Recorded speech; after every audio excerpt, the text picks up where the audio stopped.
extensive testing of the air in East Palestine, as well as testing of municipal water sources, has been very reassuring, and further testing of the private water sources is ongoing. Thus far, as the governor outlined very thoroughly, we have simply not found elevations of these volatile organic compounds that would lead us to suspect any significant risk related to the tested air and water. Nevertheless, I and my colleagues have been on site and in the community talking with so many members of the community. And as a result of that, we know, as the governor described, that some people continue to have concerns, perhaps even after seeing their doctor. And we know there are other members of the community who really do not have a regular doctor. We also know that many medical providers who are in that area would really value support from medical experts who are deeply knowledgeable about how to address questions people have related to their concerns about a potential exposure.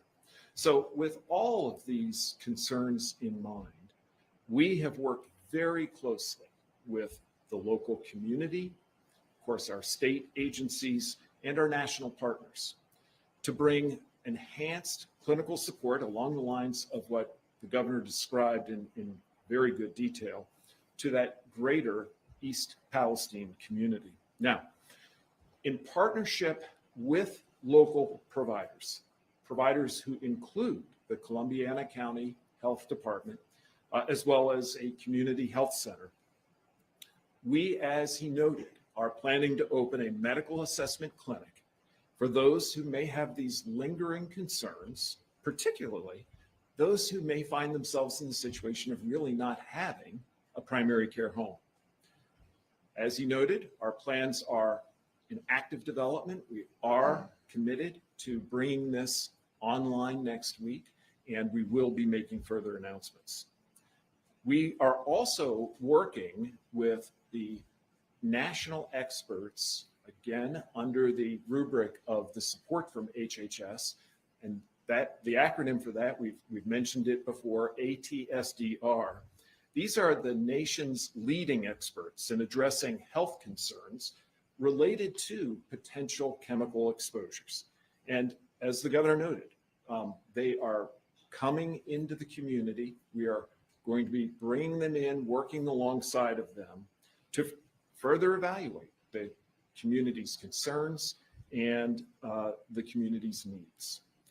We're also going to be working with these experts from ATSDR to provide medical providers in that region with direct access to the best medical authorities so that they can work with them closely to understand how best to address some of the specific concerns they may be seeing expressed by their patients.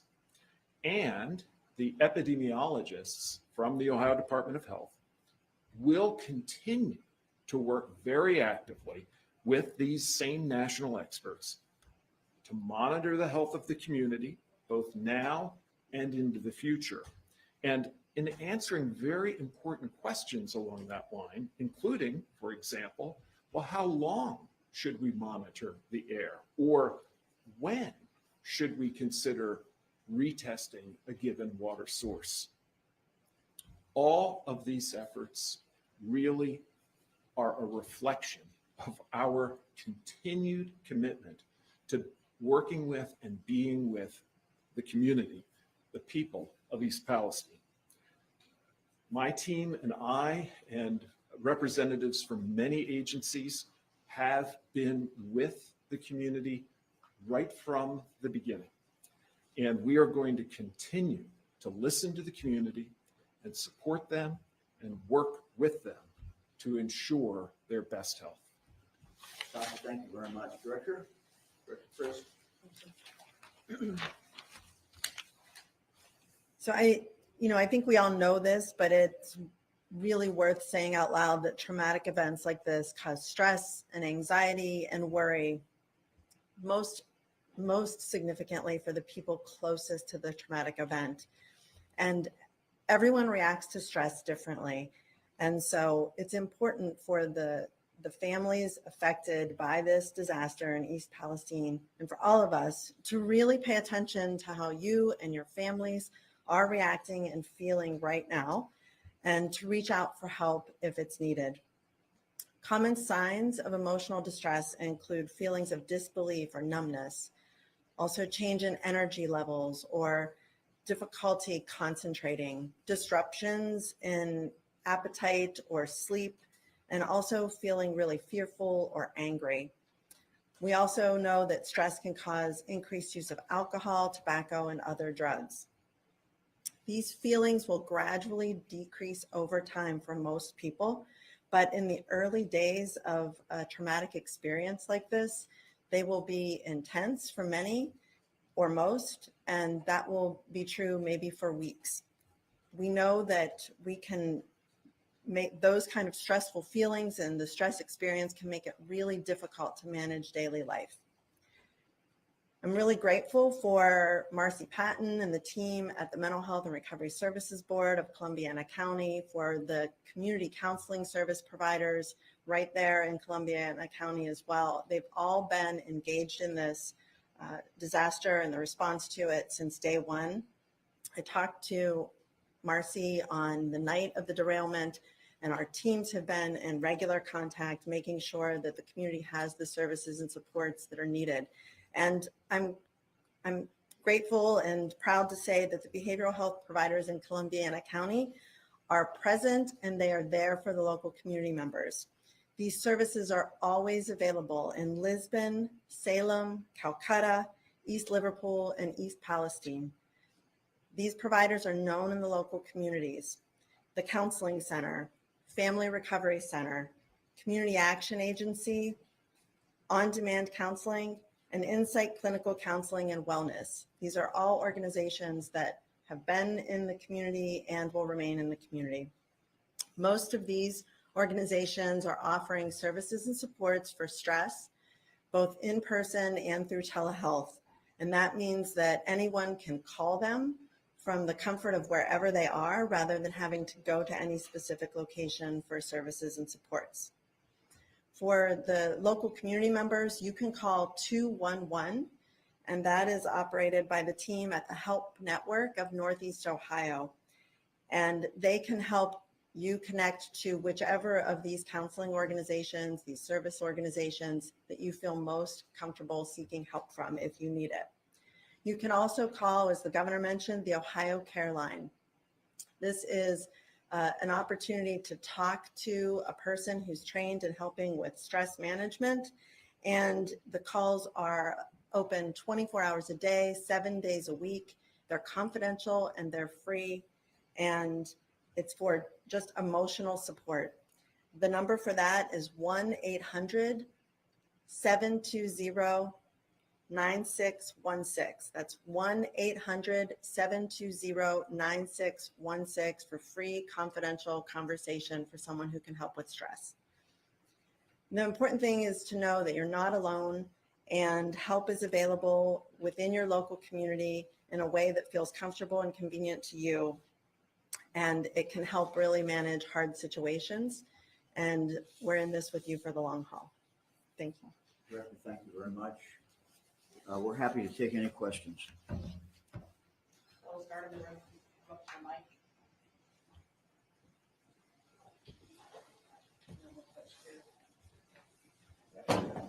Kevin Landers, Channel 10. When you say you're going to hold Norfolk Southern accountable, can you detail exactly what that means? Well, we've talked to the Attorney General, and Attorney General, is looking at this situation, but he'll have further information, I think, next week. But look, thus far, when we've asked them to pay, they have paid. They are responsible for this crash. They're responsible for any damage that has been done. And so, I reached out again to the CEO the other day and asked him, I said, look, people are worried you're going to leave town. He said, no, we're not going to leave town. We're going to make sure we have everything cleaned up. But it's just a general statement. We're going to make sure that they fulfill their duty. They caused this problem. Let me just also say that I think, East Palestine was visited yesterday by our 2 United States senators, members of Congress, others. As I've expressed to them, I think it's time now for the U.S. Congress to take a look at rail safety in this country. Look at the question of what products are being carried on the rails, what the responsibility is of the railroad, what the responsibility is of the railroad to notify a state when that product is coming through. In this particular case, there was no notification, and apparently there was no legal requirement for a notification. Now, you look at the product that was on these trains and on these cars, and so many of these different cars, you see what's happened after the train wreck, and you think, what? The law doesn't require them to notify the state of Ohio or anybody that this is coming through our state from one end of the state to the other. This is crazy. The law has to be changed in this area. We have to be given notification. Something's very, very wrong here. We've also seen other train derailments in the state of Ohio. We've seen them across the country. When it's a train derailment and it's just an empty boxcar, I guess that's one thing. But many of these trains are carrying some very, very dangerous products. So again, I think Congress needs to look at that whole issue as well. The federal government historically, over a number of years, has preempted the states from really controlling this, and the states from being able to control what comes into Ohio, what goes out of Ohio, what goes through Ohio. The responsibility is with the federal government to make those changes, because they preempted our ability really to act in this particular area. Thank you. Haley Nelson with ABC 6 in Columbus. Are you considering a declaration of disaster, and is that not needed for FEMA? Yeah, look, we will, if at any point we get any indication that we can activate FEMA, we certainly can, do that notification of disaster. Look, this is a disaster. It's a disaster by any definition, but there's a legal definition. So whether we file it and say there's a disaster or don't, and I'll leave that up to our lawyers, this certainly has been a disaster. The declaration of disaster does trigger the ability then to get FEMA to do something. FEMA has told us as late as this morning that we do not qualify. We don't qualify yet. We just, for all the reasons that I outlined before. So, we'll do whatever we need to do if in the future FEMA aid is needed. But, we started this with aid from the U.S. EPA. They've been on the scene all the way through this. We got the U.S. military involved when our Ohio National Guard was modeling this. We have reached out to, again, the federal government, HHS, in regard to getting help to come in here. That help will be coming in the form of doctors and other medical personnel next week. So we will continue to work very, very closely with them. Our contact with FEMA has been on a daily basis for a number of days. Hi, good morning, Governor. Morgan Fry, Cleveland. Can you please tell us about the route that the train took, and if it went through any major cities like Cleveland, or if it went through any other areas? Yeah, I do not have the exact route, but it was in Ohio for a considerable period of time. And again, it goes back to what I said. This is exposing Ohioans all the way through. We all have seen or at least heard about the video when it went through Salem, also in Columbiana County, but in a different part of the county, where there were indications clearly that there was something going on and something was wrong. So I think it goes back to, wherever it went specifically, and the railroad can supply that information. The reality is it was in Ohio in a significant period of time, and it was, subject to a problem at any point. So you had a lot of Ohio citizens who certainly could have been traumatized by this rail accident. And even if it had not gone through these different areas, or even if it had gone through other ones instead, if you knew that it had toxic material on it, would that have changed anything with the trail? Yeah, look, that's a good question. I mean, we cannot, because of federal preemption, we cannot prohibit them from coming into the state of Ohio. But what we can do is to know that, and to notify our fire departments, EMS people, all the way along the route that, hey, if this is what it's carrying, these are the chemicals it has. It's coming through at such and such a time, and if there's any problem, you'll know that is what it is carrying. So notification, no, it doesn't solve the problem. The problem is they derailed. There's a defect somewhere. There was a mistake somewhere. There's a problem with the car. There's a problem with the rail, something. But that doesn't solve that problem, but it does at least give people some notice, and give the people who are going to have to respond at least some notice before the train comes through. Hey, if anything happens, this is what's in that train. Who else? Governor Natalie Fogg, NBC4. How long and how often will you continue to test the air and the water in the area? Yeah, we're going to continue to test the air and the water as long as it's necessary. So we're in here for the long run. We're not leaving East Palestine. We're going to rely on what the experts tell us. But we still are seeing, we're still in a process where cleanup is occurring with the dirt, and remediation cleanup is occurring with the water that's in the creek. So, that work is going to continue. So certainly not anywhere in the near future are we planning on leaving. We're going to stay there until we're not needed. Hi, Governor. Joe Ingalls, Ohio Public Radio. My question is, a lot of people online are saying they simply don't believe you. They don't believe the state leaders on this. They think you're downplaying this, and they're afraid that someday in the future, it might be like 9/11, where, 5, 10, 15 years out, something's discovered that's horrible that happened like it did with the 9/11 responders. Can you address that concern? Yeah, I mean, in this particular case, from early on, we've had people on the scene who have been testing. So, we are doing this testing. We didn't wait. We were in there early. We know where the contamination is.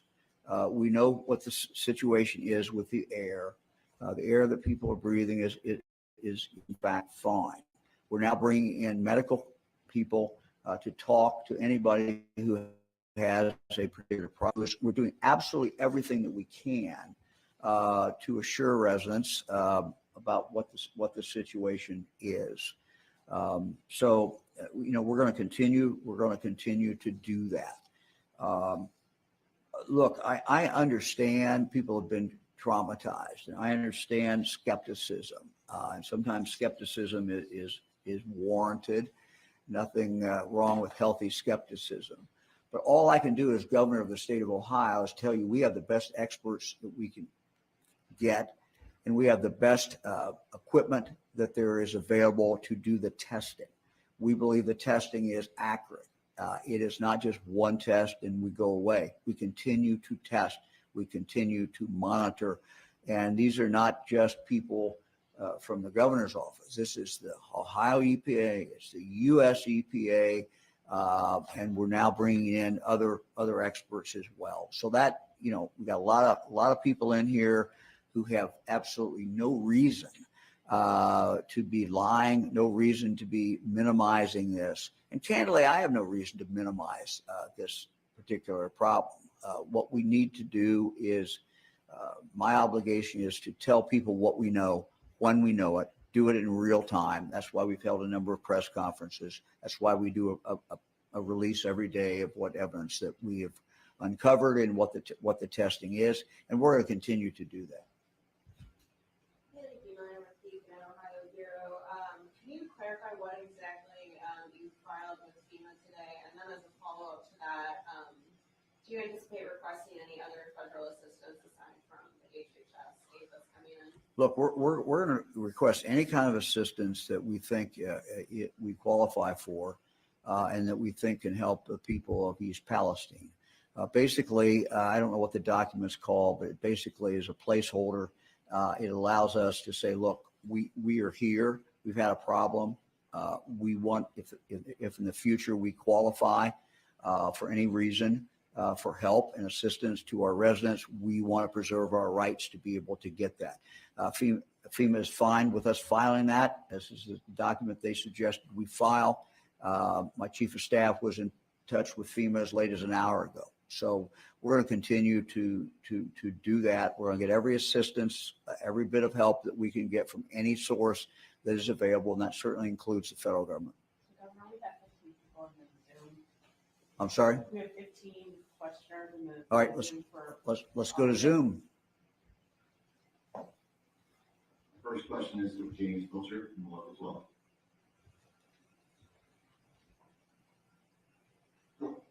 Good afternoon, Governor. Good morning, Governor. Morning. How can you reassure, I know you said that the plume has dissipated, but how can you reassure people that are living downstream from this, such as in Cincinnati and elsewhere down the Ohio River, that there won't be any lasting impacts chemically or otherwise from this event? The Ohio River is very well monitored. It's monitored 365 days a year. What started out with the plume, it could not be seen, I'm told, but they could tell there's a little rise in the numbers, not in a dangerous area at all when this started. It continued to move downstream. Now I'm told they cannot find it. They don't know where it is. The water that's coming in that they're testing is fine. So that, I think that listening to the experts who do this every day, this is not Mike DeWine. This is people who test the water in the Ohio River every single day. We rely on them that when I'm in Cincinnati and I'm drinking the water, or I'm someplace along the river drinking the water that comes from the Ohio River, we rely on these people every day to make sure that water's okay. They're telling us the water's okay. Next question is Danny Eldridge from Hannah News Service. Hello, Governor. Thanks for taking our questions. Can you talk about what the state government can do about railroads? Like, can you require these companies to give notice to the state, Ohio, and local governments about hazardous materials? Look, we're asking our lawyers to look at that and see exactly what we are allowed to do. But I can tell you that the history of this is that the railroads for a long time have lobbied the United States Congress to get federal preemption on virtually everything. We see this all the time.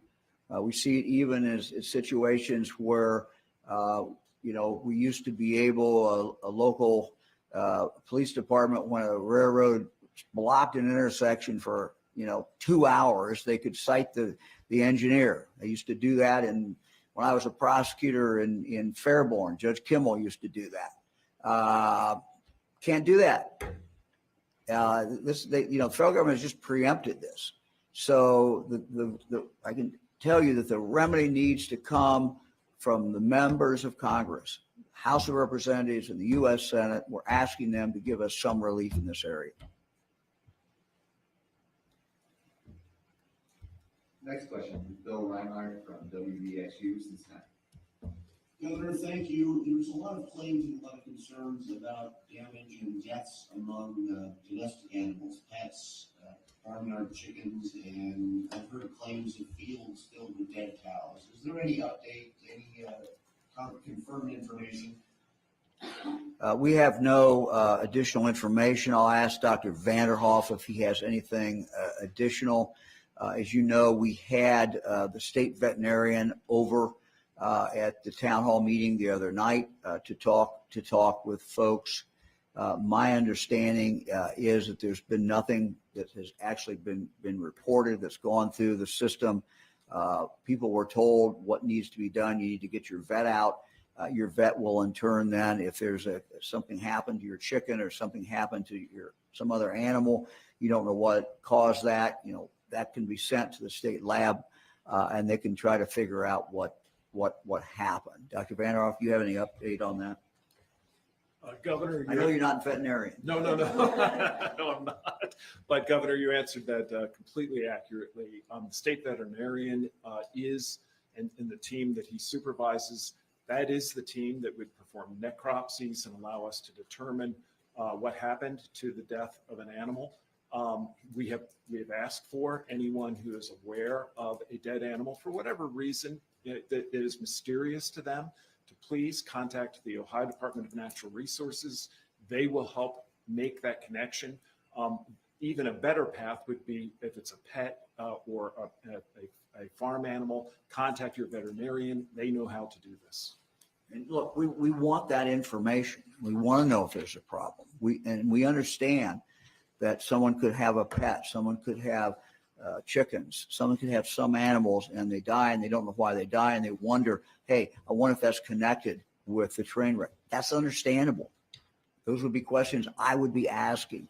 So again, we want people to get answers and we want to know the answers as well. And this is how we get the answers. Well, our next question is John Lone, WLWT. John. Hi, Governor. Do you feel that what has happened in East Palestine merits a presidential commission to more clearly get at the responsibilities of railroad companies to transport hazardous materials? And in a perfect world, what would you like to see from Congress in order to give states more power over what is transported? Well, I think that, whether it's a presidential commission or whether it is congressional hearings, I think, or both, I think there needs to be a spotlight shine on the railroads. Look, we need our railroads. They supply us with a lot of goods that we use, products that are beneficial, but we want them to be safe. And it just seems that we're seeing a lot of derailments. I think we have the right to have answers. Why are these derailments occurring?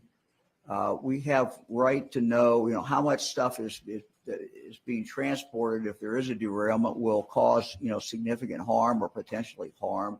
So yes, I think the federal government needs to take a look at that. And so I've urged our senators, I've urged our representatives, really to take a look at this, hold hearings, look at the whole safety issue of our freight system in the United States.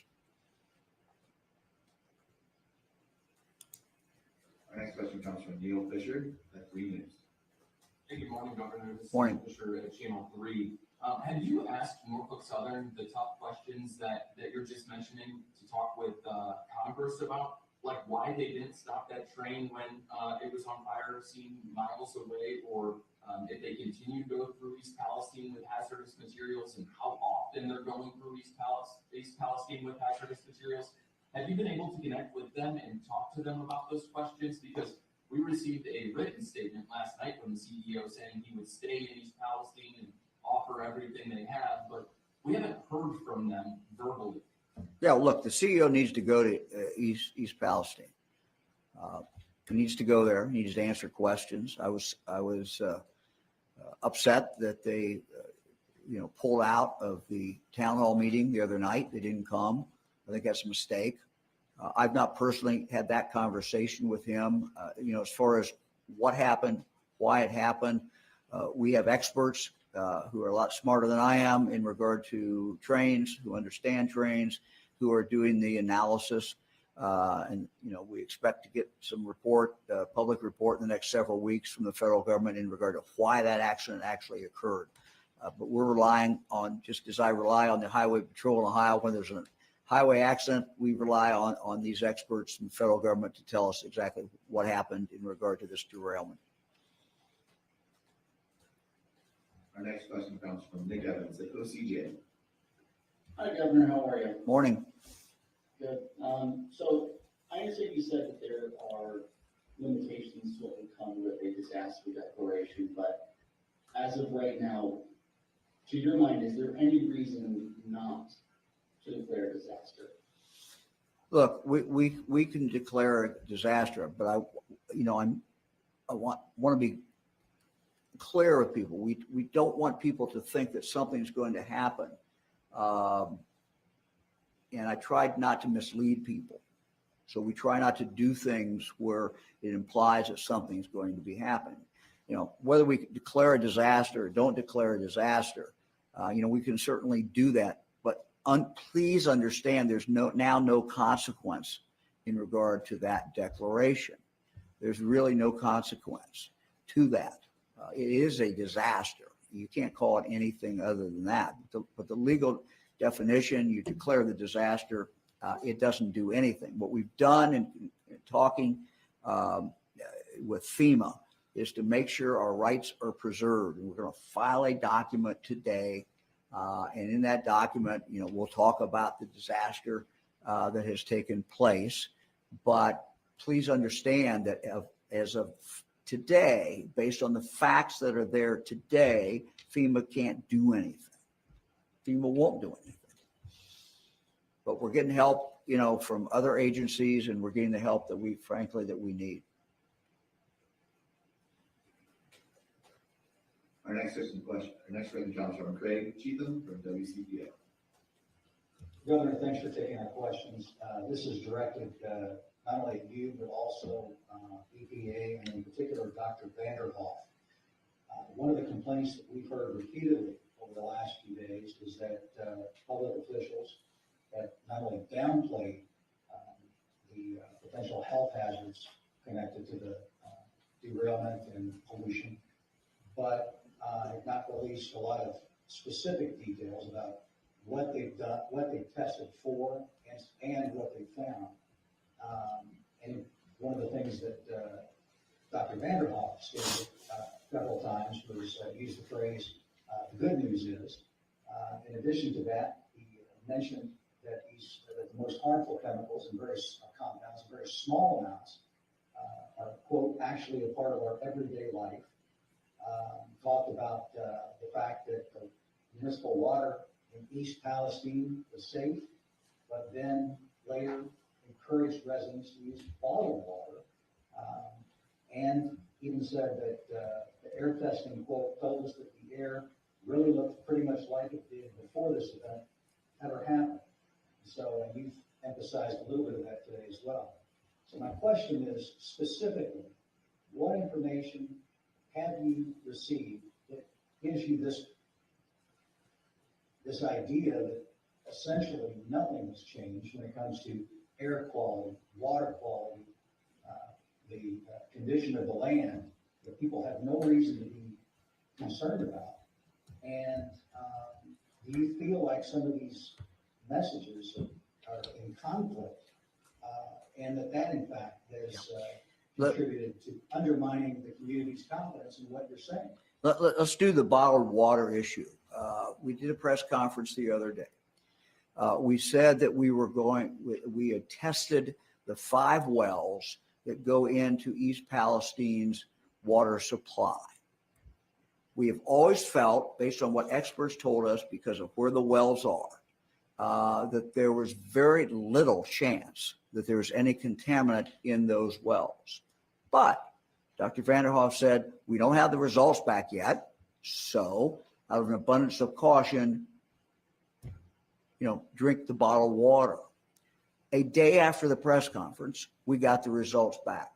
When we got the results back, we then said, we have the results back, and they are what we thought they would be, which is that if you get tap water in East Palestine, we have tested all your wells. They are all good. You are free to drink the water. So that's where the confusion, I think, came in regard to the bottled water. It was a precautionary thing. We hadn't tested it. We had tested it, but we didn't have the results back. But when we got the results back, then we were able to say, look, you can go ahead and drink that. Look, there was an expert on national TV the other day who was not privy to exactly what we were doing, and he opined that we were only testing a few, two or three separate chemicals. As soon as I heard that, I got on the phone, called Dr. Vanderhoff. I said, Dr. Vanderhoff, what are we testing for? And I'm going to let him answer that. But he told me we were testing for a lot of different things. So I'm going to turn it over to Dr. Vanderhoff. But let me just say, look, all we're doing is is relaying in real time the information we get on testing. No one is trying to downplay this. This has been a horrific crash. A lot of trauma impacted on people in East Palestine. We don't downplay it at all. We've had people over there since the beginning. We're going to keep people over there. We've reached out to the federal government to help us to send additional people in.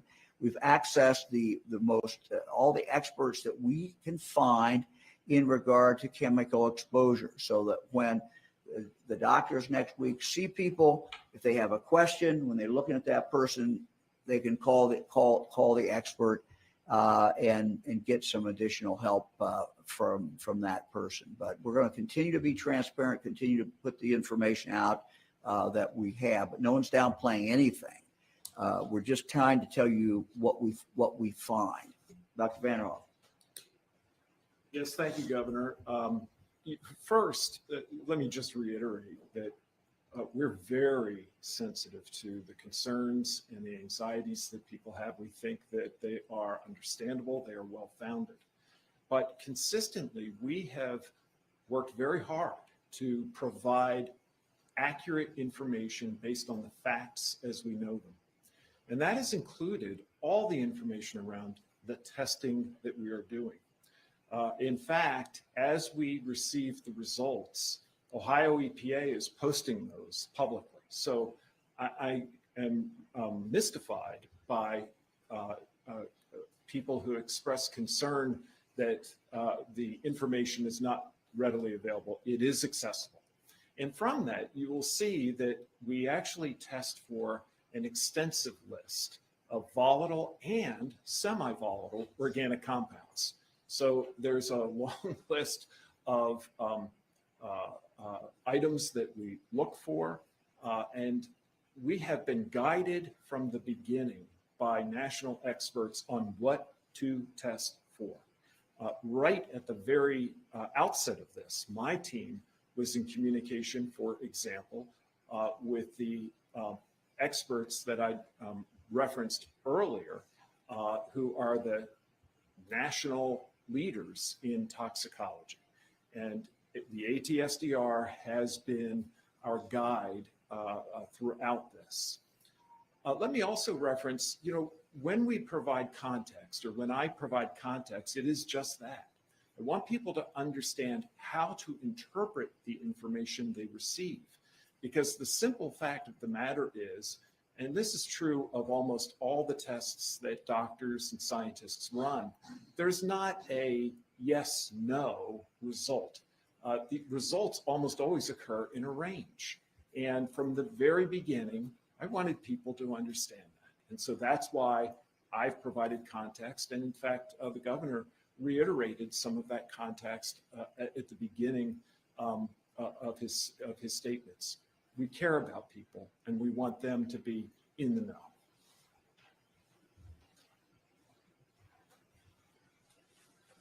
Next question. Our next question, we have Andrea Saucedo from Washington Post. Thank you, Governor. Was it the EPA and the Ohio EPA who made the decision to do the controls release based on the information that they had available before they presented to you, the decision to you so you could approve it? I'm not sure I quite get the question. You want to repeat that? Yeah, I'm trying to understand who made the decision to present you, the controlled release, option, and before you had to approve it or Yeah, look. cite 100. Yeah, look, we were weighing the two options. The one option was to wait and take no action. But, the report from the railroad was that you had rising temperatures, temperatures very volatile, and, they were deeply concerned about what the explosion would be. When I arrived there that morning, we had a long conversation trying to determine, the risk of doing a controlled release versus the risk of doing nothing and waiting. And so we went through that. Part of the analysis was based on what the controlled release what area it would endanger. In doing that, the Ohio National Guard, the experts there, were utilizing not only their expertise, but they had reached out to the Defense Department. Can't remember exactly what group. There was a group that understands this. They got help from them in regard to what the spread would be. So we looked at that spread. They modeled it out. And then we went in and, for the third time, had law enforcement go literally door to door, knocking on doors, getting people out. This is the third time they'd gone for most of those doors, shouting, doing whatever they could to make sure that people were out. So yes, it was a balancing test. And ultimately, I believe that, the fire chief has statutory responsibility there. As governor, certainly I have some responsibility as well. This was the decision that was ultimately made. And, as far as we could tell with the measurements we were doing outside of the area that was modeled that would be danger zone, the numbers, the air numbers continue to be good throughout that. Our next question comes from Garrett Teeny from Fox News. Governor, thank you for doing this. There's been a lot of criticism among both parties over senior administration officials taking so long to come to East Palestine. This morning, EPA Administrator Michael Regan said he didn't come to the area sooner because it would have diverted resources from the emergency response. I know that you have said you've gotten everything you've asked for from the administration, but you have been to East Palestine. And I'm sure, I guess you've heard from people here who feel ignored by Washington. How important is it for senior administration officials to come out, and do you wish it would have happened sooner? Well, look, I started my career as a county prosecutor. I'm kind of a hands-on guy. I'm the type person that when I was a prosecutor, I went to the scene of the crime. It was 2 a.m. in the morning, whatever time it was. If it was a serious crime, I got called. I went out. I like to see things. I like to touch things. I like to talk to the people who are directly involved. That's just the way I operate. That's me. So, that's how we did it. In this case, as far as if you're talking about the federal response, the EPA people from the federal government, were there early on. And those were the people that we needed to have there. And they were there. And they were working directly, and they worked very well with our Ohio EPA. It's been a very good relationship, and were doing what they needed to do, early on. So, again, as I've stated several times, when our National Guard reached out to the Defense Department, also part of the federal government, they responded very, very well. FEMA, look, FEMA has told us consistently when we've looked at the rules and when we've talked to them, they've told us consistently that they can't help at this point, at least. I've reached out to the White House several different times. Whenever I've reached out, they've been responsive. So that's about all I can tell you. Look, I mean, if I was a federal official, would I have gone to the scene? Yeah, I probably would have, but that's kind of what I do. That's just kind of how I am. So for you don't know that there would have been a benefit to having senior administrations come out sooner, whether that be in terms of the actual response or the impact that would have for folks there in the community? Well, look, I mean, I think part of what we all do, those of us who are elected or who are in a very top position, I think, coming out and being there, shows that we're focused on it. I think that's always a benefit. It's always helpful. Thank you, Governor. Our next question comes from Abigail Lazar from Idea Stream Public Media.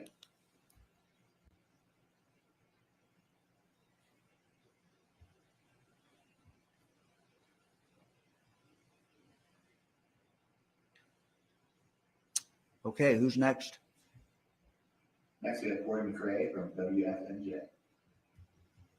Good morning, Governor. Morning. Question for you. Are you satisfied with the testing of the air in East Palestine? Because there are experts, including one at Johns Hopkins, that say what's being done in East Palestine is air monitoring and that it's not specific to the chemicals of concern, and that what should be done is air sampling, testing that does look for specific chemicals.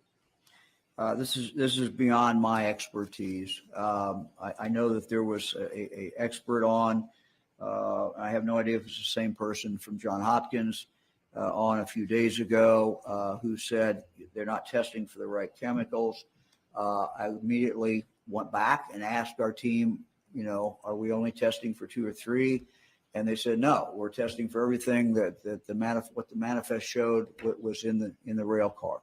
That's about all I can say.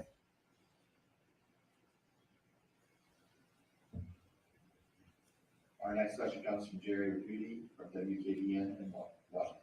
Sorry. Governor, thank you for taking my call this morning. We're hearing and have heard several times, even Senator Vance brought this out the other day, that there are stories Norfolk Southern and its contractors, instead of taking out all the contaminated soil, simply laid new track, new rail over top of contaminated soil, just covered it up with other dirt, and were able to open up the line sooner. Is there any way the state, the feds, anyone, can they force Norfolk Southern to go back in there and remove that contaminated soil that so many people in East Palestine believe was simply buried to get that line open again? Yeah, so I don't know exactly what they did, but I can tell you that we are committed to making sure that, every square, every little bit of dirt that's contaminated is taken away from there, whether it's under the tracks, by the tracks, wherever it is, it's going away. So if it's not done yet, we are committed to making sure that before it is over with, all of that is gone. So, we're going to require the sampling to continue to determine if all of that is gone. We've not stopped. They have not stopped removing dirt. They're still removing dirt, to my knowledge.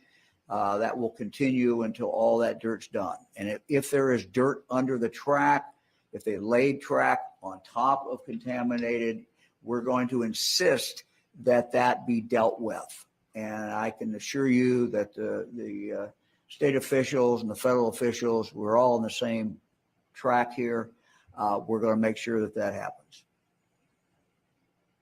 And if I can, one quick follow-up, just, and you mentioned this briefly, but so many people wonder, we all say, you said it, the two senators have said it, the EPA director said it, we're all going to hold and make sure that Norfolk Southern doesn't get off the hook. How do the people in East Palestine and Allegheny County see with their own eyes that yes, indeed, they are not getting off the hook? I'm not sure I quite understand the question. How do they see with their own eyes that they're not getting off the hook? Is that the question? Well, just that they will know in their own minds that everybody has done everything they can to make sure that Norfolk Southern is held accountable and that they're not sneaking away without doing everything they need to be doing. Look, we've remained there. If people have specific concerns, they need to talk to us, talk to our Ohio EPA, talk to our Ohio health people. But, you know, we are going to continue to be their advocate. We're going to continue to represent them to make sure that Norfolk Southern does not get off the hook in any way, shape, or form. Thank you, sir. Our next question comes from Krista Canoe from Governor. Hey, Governor, can you speak to the role of the Ohio Farm Bureau or Department of Agriculture in making sure that products that are coming out of this area are safe for consumers and don't, and you know, any impact that, economic impact that those producers might feel? Yeah, as I indicated, the state veterinarian was over there, and was talking the other night. We've tried to reiterate to people there's a system in Ohio, and that goes through your local veterinarian. Your local veterinarian knows what to do if he or she finds a dead animal or an injured animal, and wonders what happened to it, knowing that there's been a rail derailment, and wonders if that action, that tragedy, that wreck, in fact caused that animal then can be taken, the carcass can then be taken to the state, and there's a system. And we encourage people to use that. If you have some animal that has died, if you have an animal that you think is sick, that shouldn't be sick, you think it might have come from the derailment, please take that animal to your vet, find a vet. They will get it into the system and we will get it tested. We want to do that. It won't cost you anything to get it tested. We want to do that. We want to know. We really want to know. And we want to be able to tell you as well. Our last question comes from Roxana Sabiri from CBS Network. Hi, Governor. Thanks for taking my Sure. question. You had mentioned that the water in the area from the municipal wells will continue to be tested, that the air will continue to be monitored for as long as needs be. For people who have private wells, how long will they need to keep testing their water? Is it for months or years? And who is paying for that, and who will pay for that? Yeah, they're being tested for free. I cannot answer the question how long. That's beyond my capability to tell you that. We're going to rely on the experts to tell us that, and that certainly is a very good question.